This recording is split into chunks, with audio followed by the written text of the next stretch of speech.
Okay. Hello, everyone. Welcome to another coffee shop Wi-Fi episode.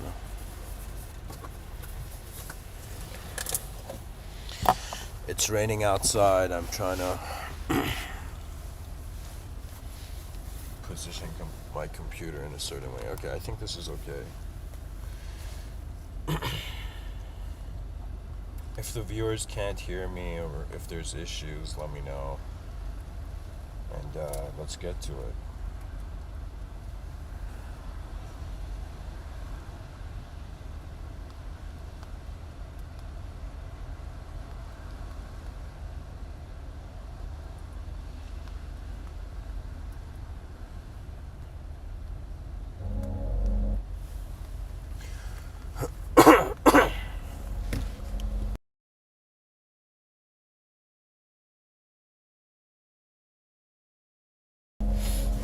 All right.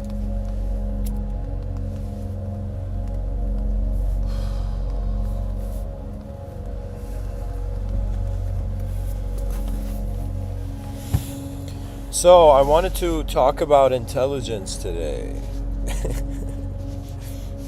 And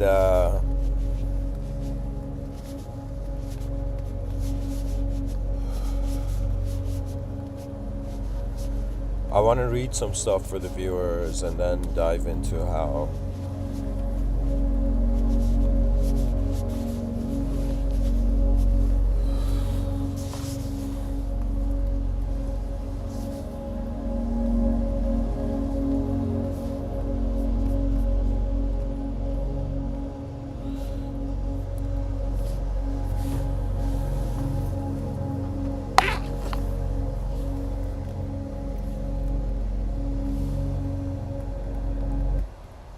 They pay for you to play their game. Every 3 hours, Okay, there we go. This should be okay. All right, to continue, to begin something that, began a bit earlier. All right, I'm going to read for the viewers some important stuff. First of all, what is intelligence? This is important.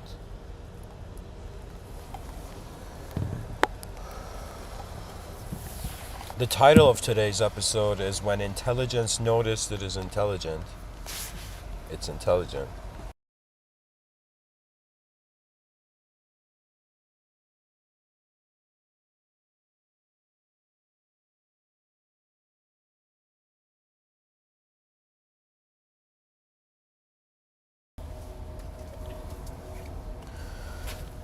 So, if we want to understand intelligence as a human being on this planet, it's important. I'm going to share different people who've had theories on intelligence, and I'm going to explain to the viewers what it is. So, first of all, the word intelligence comes from the Latin word intelligere, which means to understand.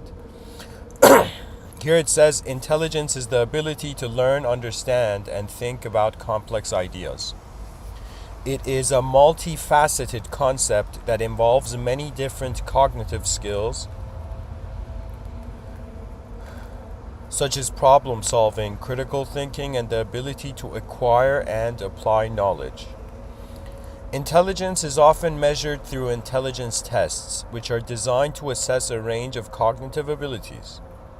Intelligence is an important predictor of academic and professional success, but it is not the only factor that determines an individual's abilities or potential.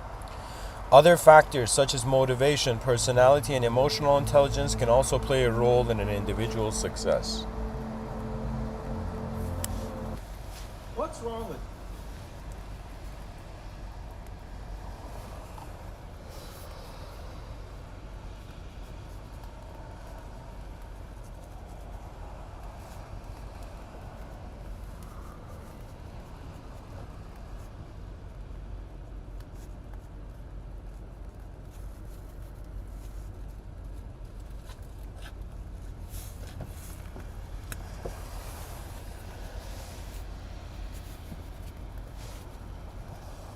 Sorry guys, I'm just looking to change the song here.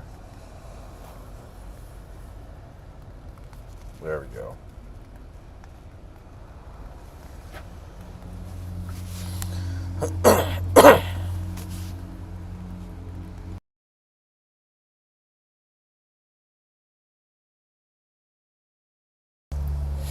As human beings, I wonder about the contribution of our existence to the continuous experience of the species. The reason I wanted to speak about intelligence today is because when I was younger, I remember this was one of those things that for me, where I would say, like, there's some people who are objectively a neat freak, like they have OCD, obsessive compulsive disorder. For me, I have had a sort of OCD when it has come for subjective potential. So what I mean by this is that anything I couldn't do, which I really wanted to do, the problem would taunt me until I actually solved it. I want to share with the viewers that the person you're listening to now, when I was younger, I'm bilingual. I'm pretty much a child raised between two nations, and I remember when I was young, there was this book called Critical Thinking Skills, and I remember I would read this book, I would try to read it so many times, and I would not understand it.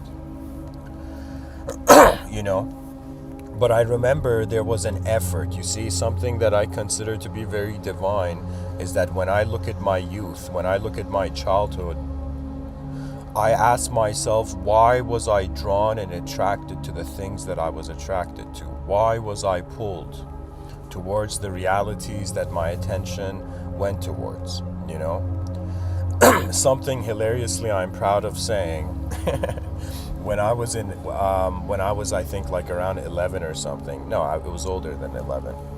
I think when I was in grade 6 in Iran, my parents, I have a twin brother, my parents bought us a Rubik's Cube. And I remember my family would go on these long road trips that were like 4 to 6 hours. So me and my twin brother were in the car and we just had the Rubik's Cube and we would take turns. My brother would play with it and then he would get bored and then I would play with it. But when I got the Rubik's Cube, for hours and hours, I would just play with it, try to solve it. And I would always get 2/3 of it done, but only the last top part was left, right? And it was something that was incomplete. I couldn't solve the top part. Me and my brother had broken the Rubik's Cube and like fixed it that way. But what had happened was that at some point this was like something that was like I don't know what the term is, chewing at me. Like it was one of those things I couldn't do, so it was like taunting me. So I remember I look for the algorithm, I find the algorithm for it, I realize there is an algorithm to it, and I play with the Rubik's Cube so much until I memorized the algorithm. And I remember when I was in Iran, I went in front of my like whole Persian family. So Persian families have like family gatherings and there's like, I don't know, 50 people there, And I remember I was there and in front of everybody and I solved the Rubik's Cube.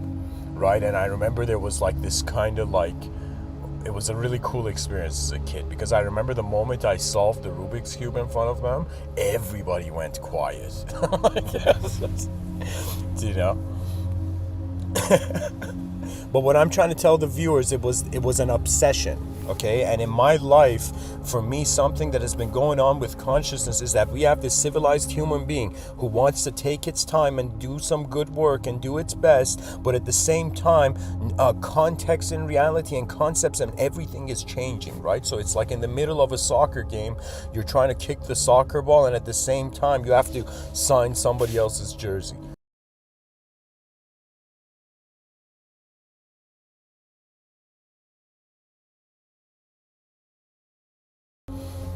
Who knows, if I become famous in the future, I might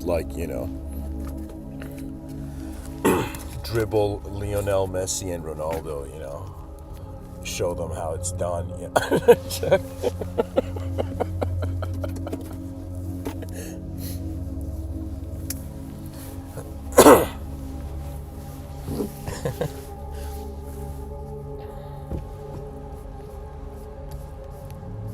Let's see if there's a viewership active right now. Yeah, there is. Nice.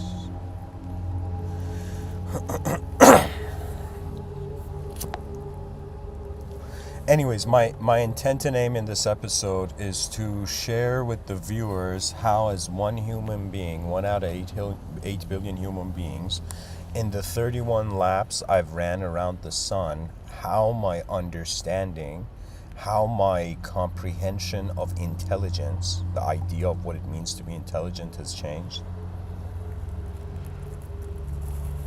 And at the same time, I want to tell the viewers how to access your own intelligence. And this might sound silly, like something silly for somebody to say, but I can share how I access something. And for those people who have, let's say, similar, karmic footing as me, they may use it, right? Because let me tell you, since my childhood, I was trying to figure out something maybe I've said it in the early talks, but maybe people don't know. New people don't know about me. See, my father was a person who, Iran is a theocratical society, and I remember when me and my brother were like 7, 8 years old, my father would have these, it was pretty badass actually when I think about it. He would have these underground philosophical gatherings, these kind of, they would call it jalase irfan or something in Farsi. And so they would be these gatherings, and it would be 50 grown men different people, men and women, with suits and well dressed, and they would all come in this room. And Iran is a theocracy, so everything is kind of restricted to religious thinking. And they would talk about ideas of the soul, philosophy, and whatnot, right? What people don't realize, in any country, every country, you may even look at the most, let's say the media shows us a country, and we look at that country and we're like, yo, people are so uneducated in that country. But we don't realize, in every country, just like yin and yang, there is geniuses and there's fools. And when it comes to global media, it's about which the camera finds first. There's beauty in every moment of this world, but to access that beauty, one must access an inner beauty. And that inner beauty is very important, because the way civilization is designed to interact with an individual is very different than how the individual wants the civilization to interact with them. Okay?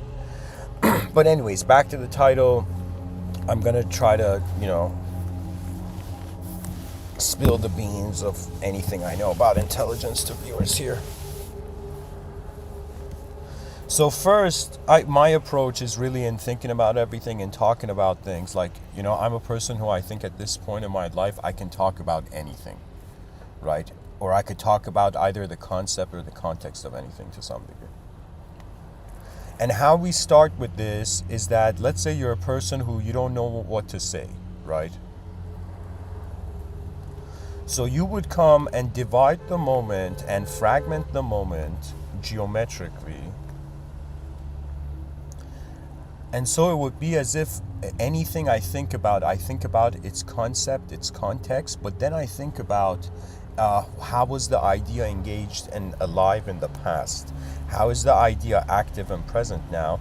And how will the idea still be around in the future? So this thing about intelligence, for the viewers, what I'm going to read is that it says, there are many different ways to classify and understand human intelligence. And then it shares 7 ways, but before I read the 7 ways, I'm going to tell you, so this is the theory brought forth by Howard Gardner in his book called Frames of Mind, the Theory of Multiple Intelligence and Intelligences, and he wrote this in 1983. Okay, so, and in this he explains, here I'll read it for you. It says, Gardner's theory of multiple intelligences suggests that there are several different types of intelligence. that are independent of one another, and that each person has a unique combination of these intelligences. This theory has been influential in education and has influenced the way that educators approach teaching and learning. However, it should be noted that Gardner's theory of multiple intelligences is not universally accepted, and there's ongoing debate among psychologists and educators about the validity and usefulness of the concept. So let me tell you what's going on. Human history took place, noticed itself, and so really what's going on this planet is that a lot of things have not been attempted, and if they have, there's usually a few people who have.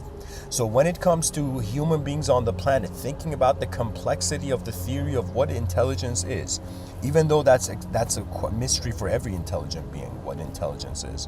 But Howard Gardner pretty much shares these 7 categories to intelligence. So 7 types of intelligence.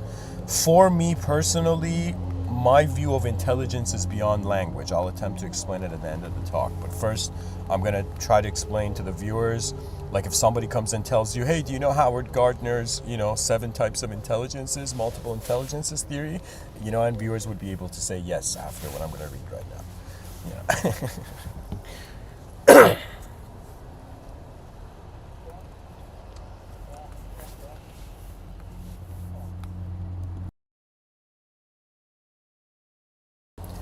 And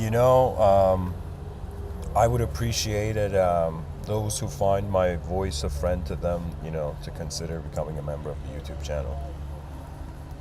Trying to build something here, Anyways, what are the 7 types of multiple intelligences that Howard Gardner talks about, and in different parts of the world this theory is accepted? It's an efficient theory for now, but my Mr. Within's view is different, of course. I'm just trying to tell people how what we came up with in the past. So Howard Gardner says, these are the 7 ways to categorize intelligence. Verbal intelligence. I guess this is if I had a bang, this would be if I had a band, this would be a bada bing bada boom moment, But verbal intelligence, this refers to the ability to understand and use language effectively, including reading, writing, and speaking. This is important.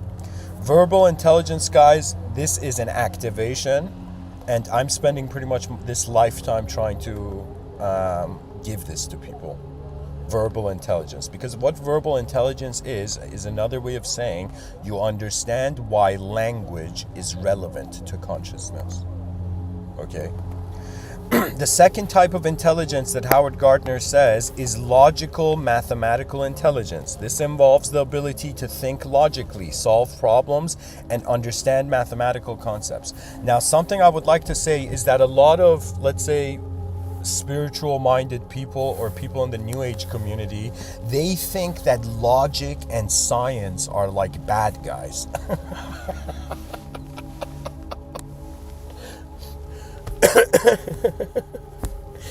But to me, what it is that people's understanding, okay, so what intelligence is how we know what to do and how we do it pretty much. Okay, so when it comes to different types of intelligence, the question is about, okay, so in what ways does intelligence animate or activate on this earth? Now, when it comes to theories of intelligences, I'm still trying to get through these 7 types of intelligences, but this is too robotic of an explanation of actually the intelligence of a natural being. So there's ways that intelligence can shift with alignments with one's ecosystem. What that means is like you would be a completely different person if you woke up one day and you were like, I'm completely against this world. And you would be a completely different person if you woke up and you were like, I am the greatest ally of this world. To me, I thought about if the gods were watching, suggested in Greek mythology and Vedic mythology and all of this, that, it's like higher dimensions are watching Earth. For me, what it is kind of like human beings are born, and so many human beings, they're self-centered. Everybody's trying to, what it is? Selfishness is survival. We shouldn't lie about this. people are trying to be selfish, but to me, I thought about it, if I was sitting at a table and there was a group of ants, and imagine I said hello ants, and all the ants continued what they were doing, but there was one ant that stopped and moved towards me, right? It would be as if, like, what I'm trying to tell the viewers, if you behave like how the world is behaving, the world, poetically, the world soul will be like, buddy, you're not doing anything new. I'm going to give you the karma that your ancestors had. But if you choose to be a new being, if you choose to realize that life is an opportunity for intelligence to understand itself.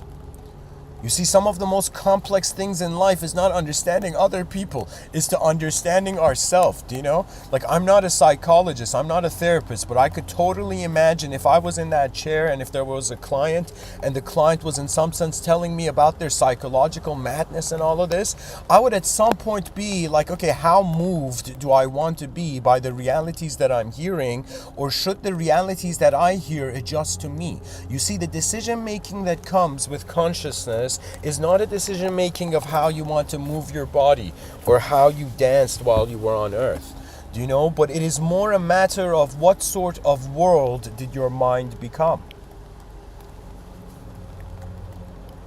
You see, it's reversions. So what do I mean by this? Think of it this way, that right now the human psychology is at a certain state. That means, imagine the mind is like a Tetris game. Every experience we have every day, we wake up, every time we blink, it's like a new Tetris piece falling down. So let's say me, somebody who's ran 31 laps around the sun, I have so many different Tetris pieces just overlaid, and I'm just noticing, okay, my perception of what is meaningful, what is valid, what is true and real now is based on everything that is constituting to the moment. What seems to be very bizarre, and the reason human beings till the end of time will think that life is a simulation, is because we have separated ourselves from the world to be in it. This is what the soul has done. The soul is another way of saying,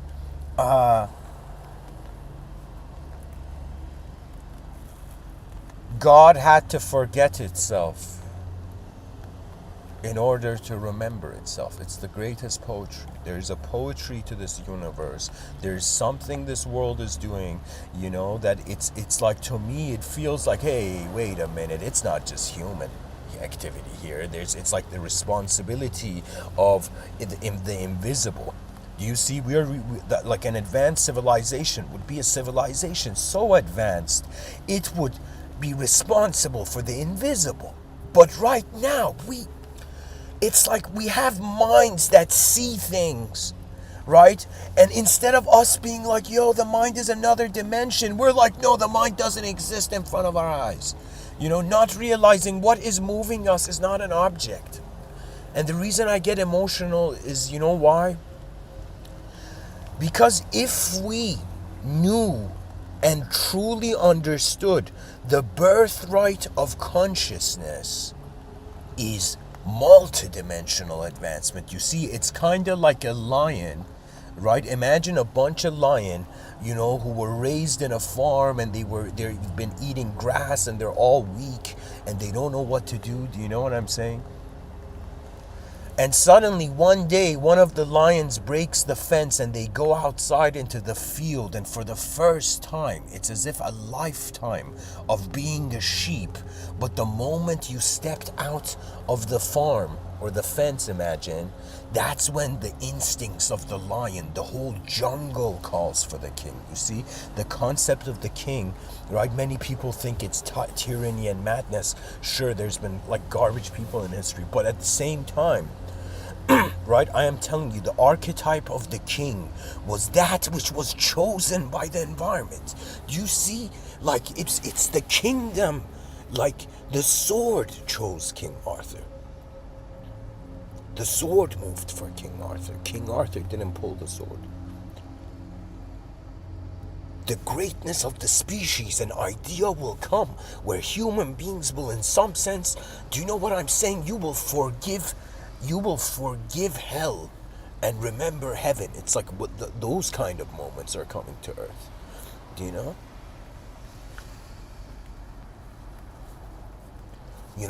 there's times in my life where I'm like, mind, are you playing with the future? Are you trying to become the future?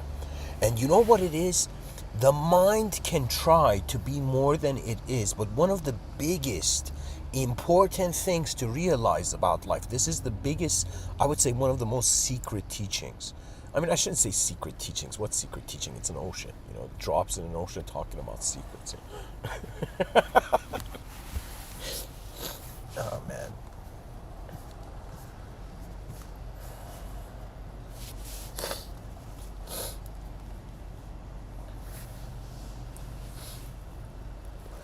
Alright guys, I gotta make this part 1 and then go on to the other laptop. This laptop's about to, 10%.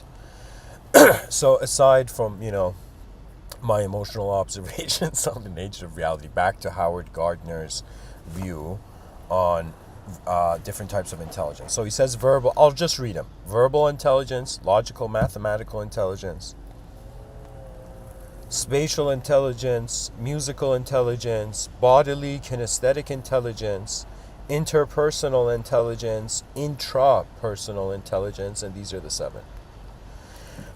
So what did I just read? Verbal intelligence, it's your ability to understand and use language effectively. All right? This is effectively, I would say verbal intelligence, an example is like poets. We have logical mathematical intelligence. This involves the ability to think logically, solve problems, and understand mathematical concepts. So what logical mathematical intelligence means, logic is a sort of code of honor to starting with, in honoring the sequence of development into a conclusion of reality. Okay, so logic is sequential truth, okay, or sequential validity. Do you know? But what mathematics is, this is the hilarious thing. Logic is trying to figure out reality and it's mathematically trying to go about it, but mathematics is an abstract language of translating reality. So what logical mathematical intelligence suggests, it's that human being who, if there was like a robot that was challenging human intelligence, the person with the most logical mathematical intelligence would compete. Why? Because it requires precision in the accuracy of the sequence. For example, Albert Einstein, when he was in the patent office or post office, I think it was a patent office, Einstein was so smart, this dude got a job where he had a table in it so he could write his physics essays.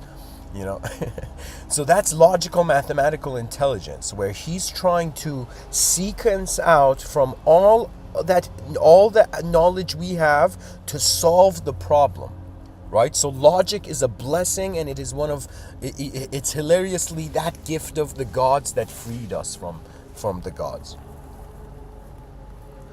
Spatial intelligence. This is where I could just wear a jersey and say represent, Spatial intelligence, this refers to the ability to think in terms of three-dimensional space, such as being able to visualize objects in your mind or being able to read maps.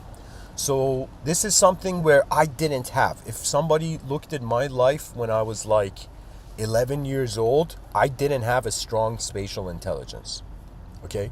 My imagination, visualization, faith in my ability to innovate, all of that was missing in my childhood. In my childhood, you know what I was? It was as if like I was inside an Iron Man suit that wasn't activated properly, or I was inside the wrong Iron Man suit, Can you imagine Tony Stark steps into the Iron Man suits, all the Avengers are flying into the sky, and Iron Man is like, oh man, my Iron Man suit has 10% battery life. Even though in the story it's not possible because of like the battery invents, but anyways. So spatial intelligence means how, for example, dancers they have an incredible spatial intelligence. Okay? So what spatial intelligence means is how street smart you are to realize there is a space and you can move in it. I'll give you an example of a sort of hilarious type of, this could go into, this could kind of overlap different types of intelligences, which I'm going to read. But spatial intelligence, like for example, if you're a good driver, you have a good awareness of spatial intelligence. If you're somebody who does parkour, you have incredible spatial intelligence. But also, I'll keep reading anyways. I guess this spatial intelligence is maybe more internal. So for me, I can visualize, like I've had moments where I've visualized different versions of myself. And like we're living at a time where we don't have hologram technology, or if we did, like it's not affordable or it's not commercialized. Like we don't have hologram technology, but so many times in my mind, I have envisioned holograms of myself. You know, the mind can do everything that we try to program computers to do. But it can't do everything that computers program themselves to do.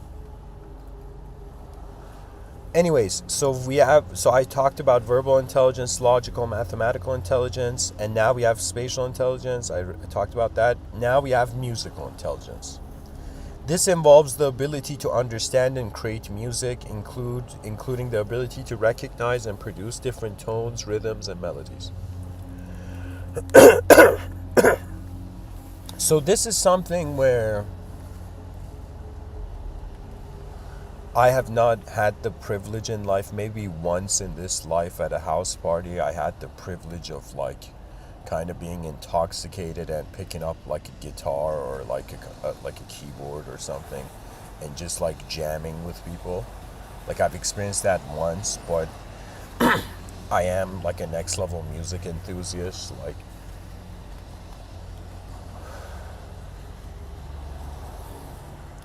I don't know. For me, if somebody said rhythmic intelligence, I would say that I've kind of like acquainted myself when it comes to speech, communication.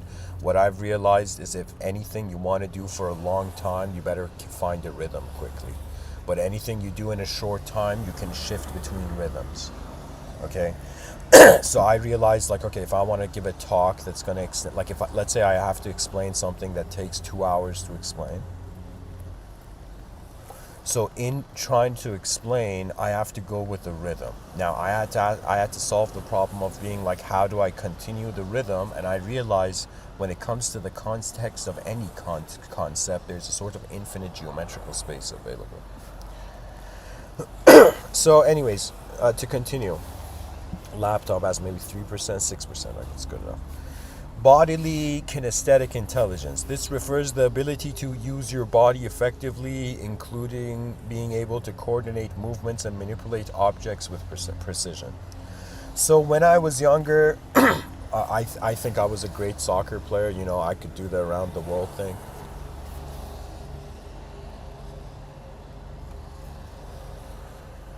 But when it comes to bodily kinesthetic intelligence, this is something where I am so concerned about the future generations, because what's happening right now is it's being more entertaining to be an artificial fast mind than a slow natural body. So we're reaching that point where the more advanced technology becomes, the more the natural human mind is adjusting to an unnatural speed of change. Bodily kinesthetic intelligence is important. In the future, I think I might even have something to teach when it comes to bodily kinesthetic intelligence. You know, there's like years ago, 2013, when I was in Tibetan Buddhism, I would do this cloth dance that I think if I do it in front of people, people will kind of get a bit shocked. But it's anyways. But think of it, bodily kinesthetic intelligence. I'll explain a commonality in all of these. All right. Then we have interpersonal intelligence. This involves the ability to understand and this refers to the ability to use. No, I read that. This involves the ability to understand and interact effectively with other people, including the ability to communicate and empathize with others. So this is something where, you know, maybe contrary to what it appears, this is a shortcoming of mine. Okay, and let me tell you why. A human being born in the world, let's say a child walking in this world, at some point has to make a decision what it relies on. Most children, who are, let's say the context of immaturity applies, they are relying on external, on a different force outside of them to move them or to preserve them or to keep them or to contain them.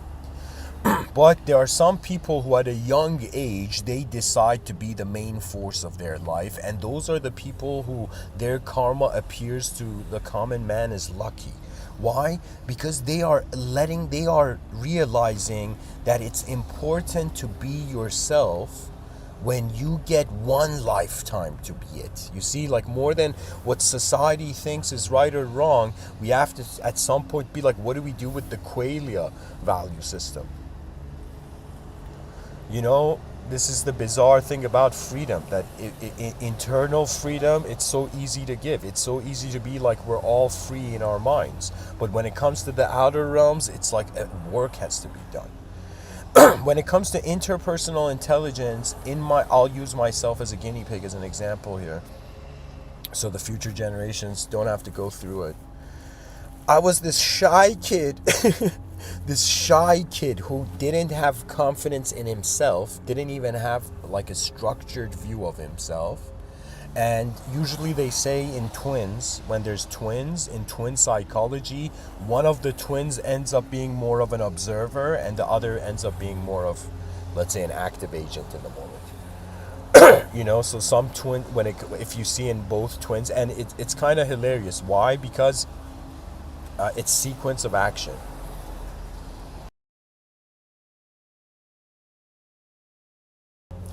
I mean, it doesn't even have to do with twins. It could be like two kids in an orphanage, and if the same thing could happen, But anyways, what I'm trying to say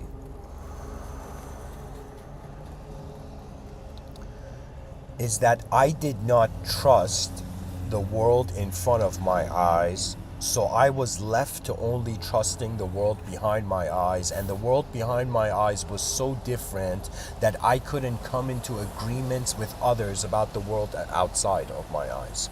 So it's as if, like, see, this is the thing. When you're younger, the greatest sacrifice seems to be a sacrifice of self. But when you get older, it becomes a sacrifice of world.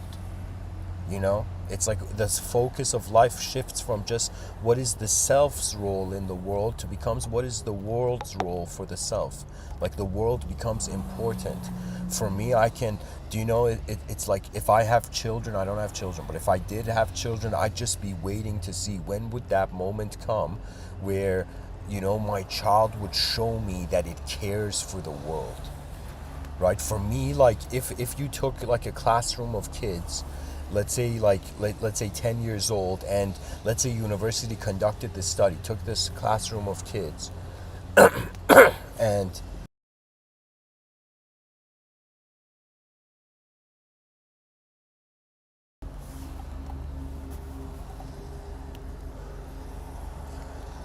out of these kids, right, let's say you put like, I don't know.